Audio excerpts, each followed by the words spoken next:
3 நாள் ஸ்ட்ரெயிட்டா அழுதுருக்கேன் நான் தனியா உட்காந்து. 3 நாள் ஸ்ட்ரெயிட்டா. எதுக்கு சொல்றேன்னா, நமக்கு நேரம் சரியா இல்லைன்னு வச்சுக்கோங்க. கிரிக்கெட்ல அது ஒரு பாடம் இருக்கு. காலையில போன உடனே பால் கொஞ்சம் மூவ் ஆகும், விட்டு ஆடணும்னு வாங்க. அந்த மாதிரி உங்க வாழ்க்கையில இந்த மாதிரி நேரங்கள் வரும். சூரியன் மறையும். அந்த மறையிற சமயத்துல அதை கம்ப்ளீட்டா அப்சர்வ் பண்ண முடியும் இருக்கும். அத வந்து சரிடா, ஓகே, நீ என்ன அடி, நான் வருவேன் மேல ஒரு நாள், நீ என்ன அடி, நான் இன்னைக்கு உழைப்பேன். என் உழைப்பு இந்த இருள்ல என் உழைப்பு தெரியாது.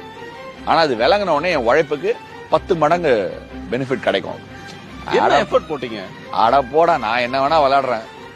நான் விளையாடுறதுக்கு காரணம், நான் போடுற எஃபர்ட்டுக்கு காரணம் நீ சொல்றதுலதான் என்னோட வேல்யூ தெரியணுமா? நான் பாட்டு ஜாலியா விளையாடுவேன், எவனும் என்ன தடுக்க முடியாதுங்கிற ஜோனுக்குள்ள போயிட்டேன்.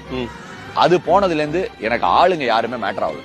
அவங்க என்ன பத்தி ஒரு சொல்ற விஷயத்துல ஒண்ணுமே இல்ல. நான் உங்களுக்கு சொல்றேன் சார், ஒரு சின்ன எக்ஸாம்பிள். யாரு மேலேயும் எனக்கு கோவம் கிடையாது. கோவத்தை கடந்து வந்த ஆள் நானு. கோவமே கிடையாது. எவன் எப்படி இருந்தாலும் எனக்கு பிரச்சனை கிடையாது.